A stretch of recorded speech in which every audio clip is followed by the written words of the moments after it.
Hey y'all, what's up? My name is Tom Mizzle. You watch my channel Mizzle 14, and I'm back doing a review of Season 5 Real Housewives of Potomac Reunion Part 1. It will be a 3-part reunion, so we got 2 more weeks left with this, and that's it. Like I stated in my finale, that this season has been the most draining and not the most successful, and to me, in my opinion, the most disappointing season ever. I had 4 seasons of good Potomac. Potomac was my favorite, but this season was disappointing because the fight overshadowed everything. It didn't need to happen. A lot of stuff happened. It was just too much. It just seemed like it was too much. And a lot of things that happened behind the scenes that wasn't said. So it's like we getting all this stuff. It was social media stuff, aspects outside of the show. It was a lot to take in. And the fact that we see the show, we see the episode, it's like all these ladies just turn red to me. It's not just on Candace. And that's another thing that was make me mind boggling. It's like everybody's blaming things on Candace. It's everything's Candace's fault. Candace first. Candace this. Candace this. Candace this. Candace this. It's like I was sick and tired of it. So I purposely tonight not read any comments on Twitter because at the end of the day, yes, Candace has her moments. She has some things to work on, but all the ladies does the same thing. So it's like it's ridiculous that they pinpointed Candace. They want her gone. She's not going anywhere. Tell you now, she's not going anywhere, and I guess Monique not going anywhere. So we just gonna dead that and just wait till next season. But I feel like this season reunion is not gonna get anything accomplished or solved, and we're gonna continue the same drama to next season, and not gonna be a tiring and also disengaging to me that I really want to see 66 if this is gonna be the same debacle. Especially they brought something up about the tweets that happened last year into the reunion. I say y'all got nothing resolved. Okay, whatever. We all show the looks. Like I said, usually when I do reunion specials, I don't really talk about the fashions because I really don't want to critique people's fashion. Some people look good, some people, it is what it is. So I did tweet a little bit about how people feel about the fashion and all stuff. We did that, but this review will just go straight about what happened, what was said, and my viewpoint on some of the things. Now, they didn't really get much into this first part because it's 3 parts, and I know everybody wants to know why Monique hit Candace. So we'll wait probably that next week or probably next week. See, that's the meat of the season. The meat of the season was that altercation and the aftermath and stuff like that. So we'll see about that. But apparently Monique has a binder. Yes, she bought a binder. It was tweeted. It was shown. People were mentioning it that Monique bought a binder of receipts, tabs for each lady of the cast, including herself. So I don't know what the information about herself is on the binders for, but she got every information of the cast member. She said every person, and she got something to say. So she gonna bring her receipts and back it up what she say about proof. I'll say okay, we'll see how that goes. Now they mentioned something how it was a question brought up that it was coming hard for the Green Eye Bandits. And Kim has been coming hard for them this season, especially with Teresa saying that all the Green Eye Bandits is a part of it. They're responsible for things that happen and all that stuff. And they was like, what's going on? And they said stuff needs to be said. Cameron said stuff needed to be said. Stuff was not shown and needed to be said and all that stuff. And they said, what's going on? And Robert saying, yo, I had people coming after me, blaming me for what happened, accusing us for starting the altercation with Monique and Candace, blaming us for filth. And Robert said she's been dragged on social media. She's been called, oh, you should get dragged. You should did this. You should jumped off the roof. Or it's a lot. And she was saying, Cameron said stuff needs to be said. A lot happened, and it needs to be addressed. But Andy put a pin on that because we will discuss that. But they was about to get to that point. But Andy said, no, I got other stuff to talk about. So let's put a pin on it, and we go jump back on it next time when we talk about it. All right. So they really talk about the Wendy segment, and yes, they did an evolution of the ladies. They did how they evolved through these seasons because it's been 5 years so far. How they evolved, and we see Cameron come a long way with her involvement with her wigs and stuff like that, and her looks. She evolved, so it was good. And Gizelle and Robin, they all had different transformations in their looks and get into the season. Now Gizelle fashions ain't all that great, and Kim was whacking on her fashion and all that stuff, and it was her opinion. Gizelle said whatever. And a lot of ladies said, yeah, we just wish you have a great stylist because you're a good looking pretty woman. And I feel like Giselle feel like cause she's pretty, she don't have to work any hard and doing much. So she don't give much effort in anything else because she rely on her pretty. And she didn't take no offense to it. Whatever. All that stuff. But Giselle gonna be having her own thing. She like how she is and nothing can be done about it. Now, they went to the Wendy segment. And they mentioned how Giselle accepted Wendy right off the bat because usually any new ladies come in, she kind of hazes them and don't really like them as much. And Giselle said a part of connection of those two was the Greek connection they had, and also she gravitated and liked Wendy because she got to know Wendy, and she likes Wendy's style and personality. Um, so she accepted Wendy. Now they did mention how Wendy's her degrees, and she said she is proud of her degrees because it's a cultural thing in Nigeria. We are value education, so it's a proud moment. And she said the only way she uses it when she feel like the people are dismissing her accomplishments and using it as a weapon to say she does deserve that and she's not valued because she has the 4 degrees, and she had to use it because she defense mechanism for people who coming after her and just kind of diminishing her accomplishments. And she said, no, I only use it as a direct defensive mechanism for people. Because they coming after me and saying that, so are we all proud? And it's a cultural thing. So it's a cultural thing, I have to deal with it. But when you are blatantly dismissing me and dismissing my accomplishments and saying that this is that, and it's not true or whatever, she has a power with that. Which I understand. Once you achieve something in life, it'd be crazy if somebody dismiss it. They say, oh yeah, whatever, all that stuff. I said, no, I accomplished this. Now, we all do feel that she had mentioned it numerous of times. And it got annoying at times. Yes, it's tired of hearing her saying she got 4 degrees, We do know you got 4 degrees. But it's not diminishing or not take away the fact that she did accomplish that. A lot of people don't get that opportunity to get degrees. Not even let's get one. So her to get 4, we can't knock that out. We can't knock that away from her. We cannot take that away from her. That's part of her accomplishments. And she's valued the education. Hey, so what? Be it. Do it. Be proud of it. So Ashley was like, you came in a way how you use it as an aggressive matter. You use it as the way to diminish people. You use it a way to defeat people and everything. She said, no, I only use it as a way because you was trying to downplay me and I had to let you know how it is and what's up. And she did acknowledge about the Dr. Wendy and how and stuff. She said maybe she came out that way. But she did let you know that she had to defend herself. And when you trying to come at her and trying to play her like she's not this and all that stuff. And actually was saying those same words that she was using, that is triggering people, is aggressive, is that, and all that stuff. And then it mentioned how Karen never see for Wendy when she came on. And Karen was like, oh, I don't know her. And Jabez was say bored. I don't know what's going on. This is like who this Wendy is. Gizelle mentioned how when Wendy came in the scene, Karen was trying to get her out the show. Since day one, trying to get her out the show. Because Gizelle mentioned that Karen felt like she was not fit. Because she's the first Nigerian housewife on the show. She does not fit in Potomac. So she don't belong here in Potomac. And Wendy feel like the reason why Karen felt that way is because she didn't bow down and appreciate her as a mother figure and all that stuff. And they didn't mention that how Candace and Ashley both came to the scene. They looked up and aspired to be Karen, or aspired to Karen to be their role model and guidance. So since Wendy didn't do that, Wendy felt like Karen had never see for her. But Karen said she didn't really know Wendy, and she's not trying to knock Wendy's accomplishments. She know it's a very proud moment. She's trying to get to know Wendy and everything, and she appreciate and she admired Wendy for who she is and how she stick up for herself.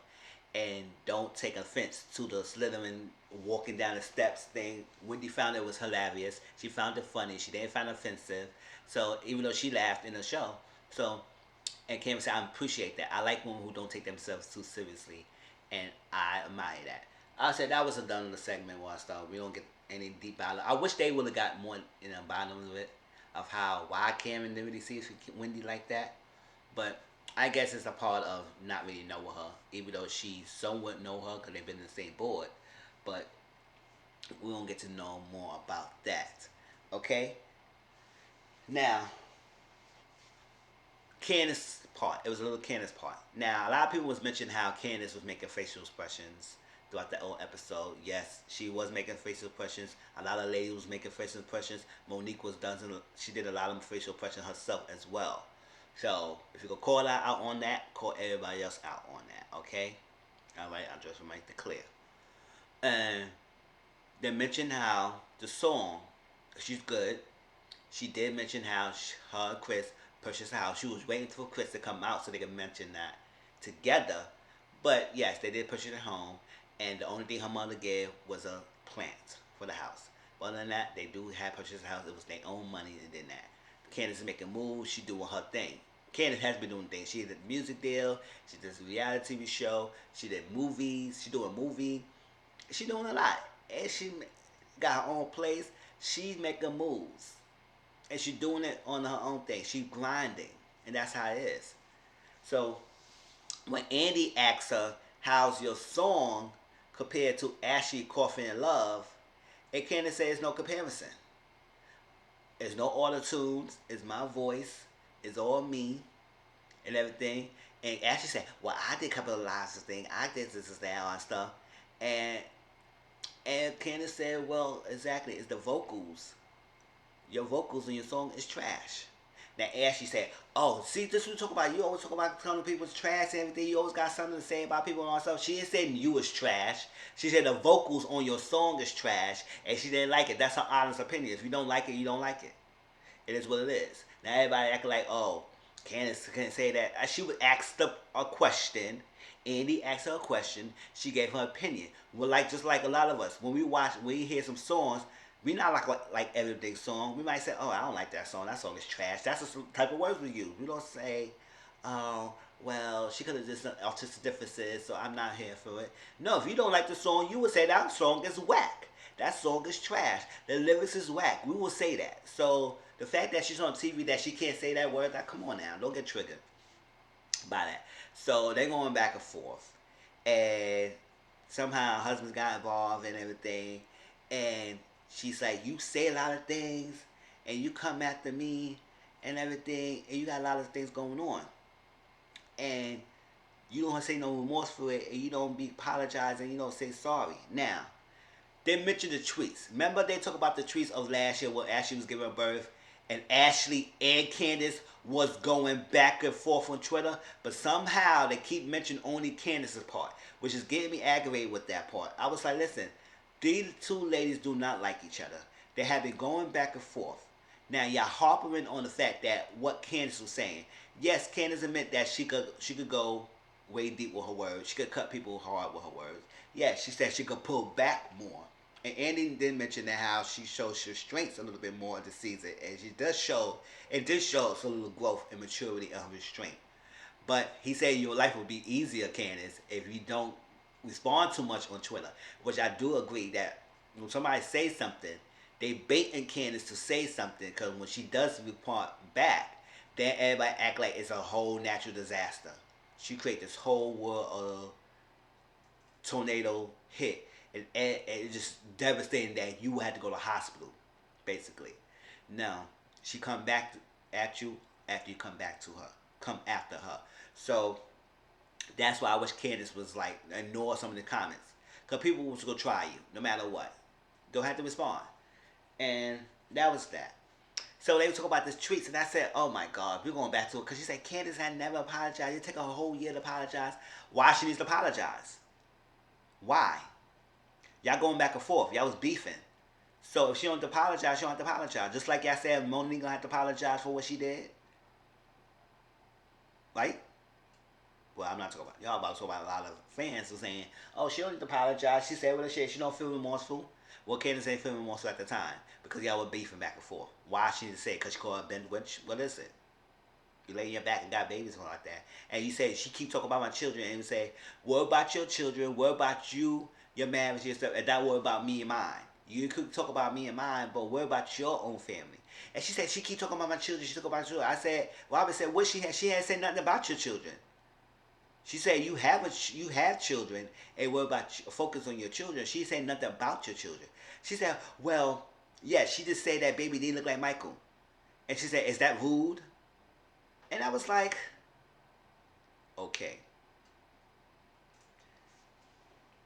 When somebody said the baby looked like the father, it is not a diss unless you perceive that person as ugly or unattractive.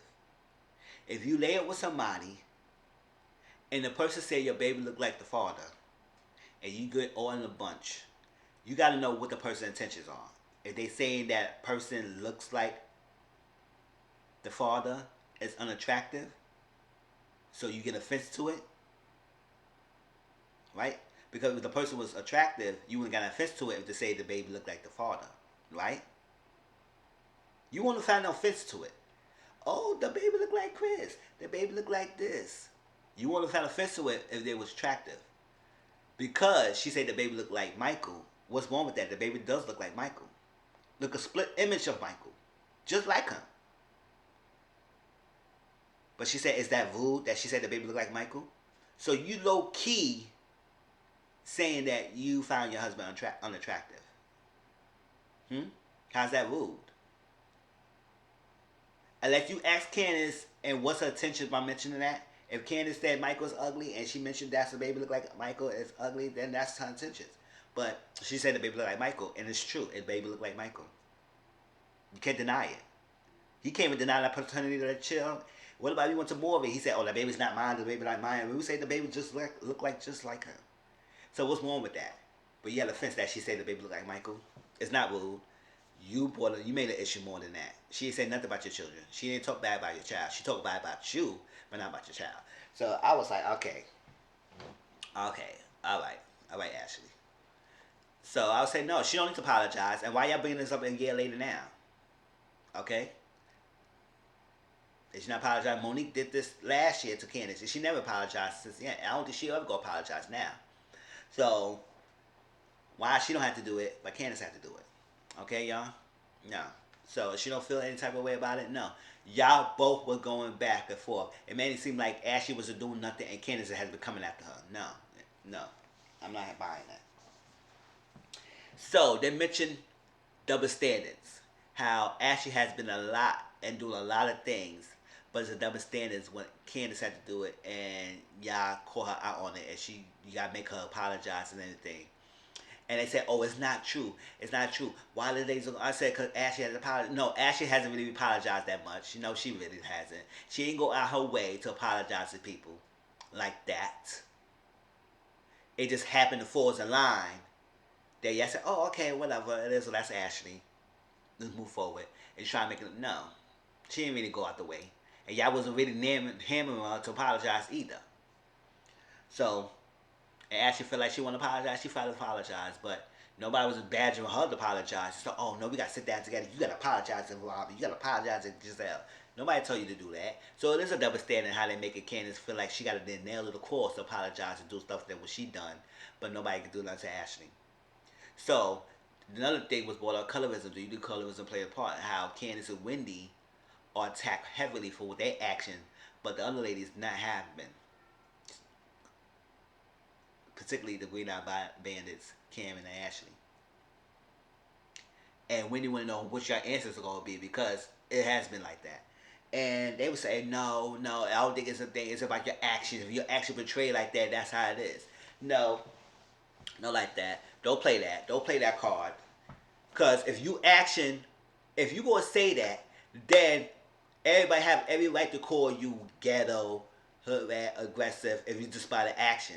But people don't use that words for everybody else, other races. So it is a colorism issue in some way, type of shape or form, because a lighter skin complexion or white person could do the same act as that.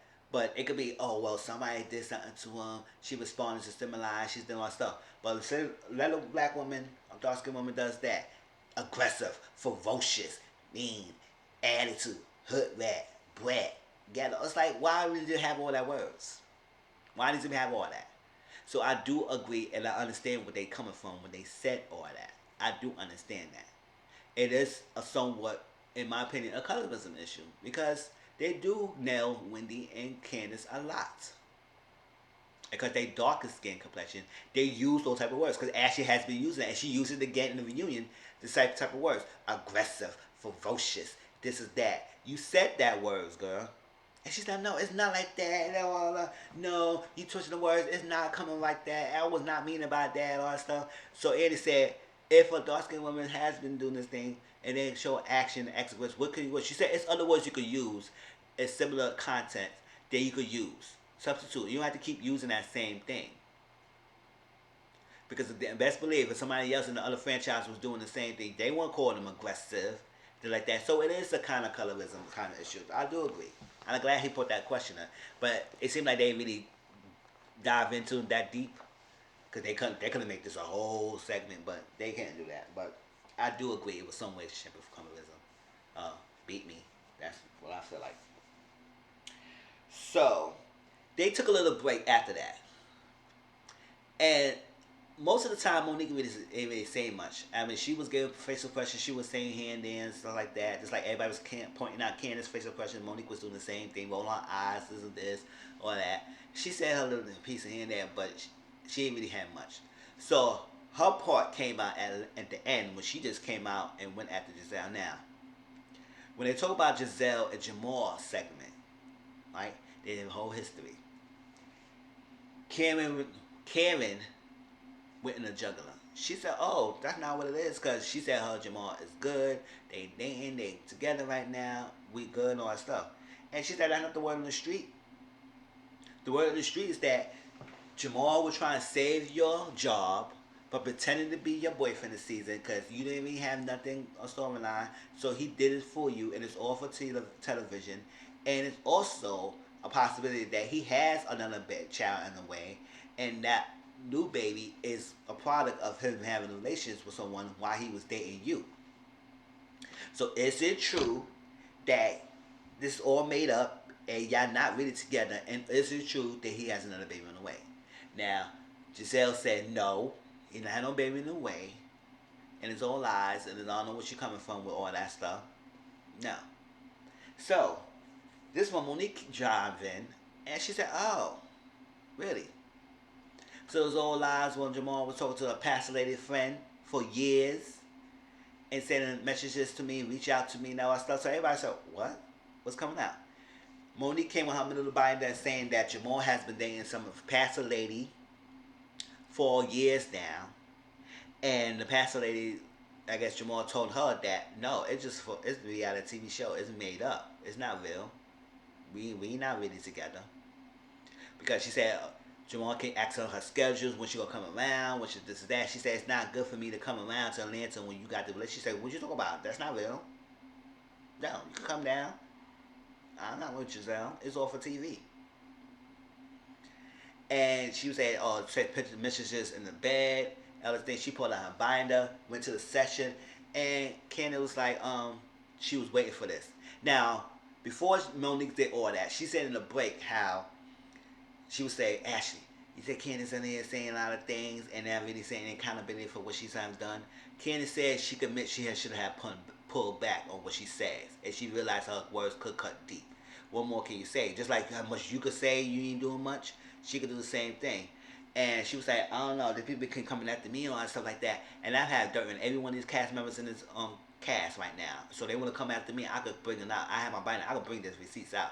And I've had dirt in every one of these cast members. And she said, no, don't do that, don't do that, don't do it. She said, oh, well, it needs to be said. Something needs to be said. And Ashley was like that. Now, all the time Monique was saying all these receipts and all that stuff, Ashley was like, they were putting came to Ashley a lot. And Ashley was like, that's such a show. Because, I granted, Monique and Gizelle never cared for each other. So, it's granted. Whatever she said to Monique, Monique says to Gizelle, and what Gizelle does to Monique, is back and forth. They never cared for each other. Now, what if something like this, y'all was really good friends, and she put up all these receipts about you and blasting you out? Can you really trust a person like that? Be honest, y'all. If you, granted, if it's your enemy, then that's a different story. But if you have friends with someone and y'all falling out and y'all don't speak anymore, but y'all was once good friends, will you want that person to bring all your secrets out like that? And will receipts and books like that? Granted, it was entertaining to her to bring this stuff out, but I say it would be more entertaining if she brought this out during the season because all this stuff was happening. She was viewing behind the scenes with all the stuff like that because Gizelle was coming out that family, and now she had this chance to bring this out in the reunion. So she said, "Oh, how you know it's true? How this is?" That's when she said, "I can read the phone number." She read the phone number, and Gizelle confirmed that's his phone number. I said, "Oh, okay, okay, that's his phone number," but she don't believe it. What anything that come out of Monique life mouth, because I would say why the pastor lady would come reach out to Monique if she knows that Monique, maybe she know that Monique will bring this up because her and Gizelle and Monique never get along. So Monique said, I ain't gonna entertain it. I don't deal with mess. But yeah, she said, I gonna entertain it because Gizelle has been messy behind my back and trying to destroy my family. So let's go eye for eye. And she said Jamal been slinging his BD around everywhere in Atlanta in the congregation, and she knows it. She knows everything, and that's how they ended. I was like, wow. But they was asking, what's her motivation for doing all that?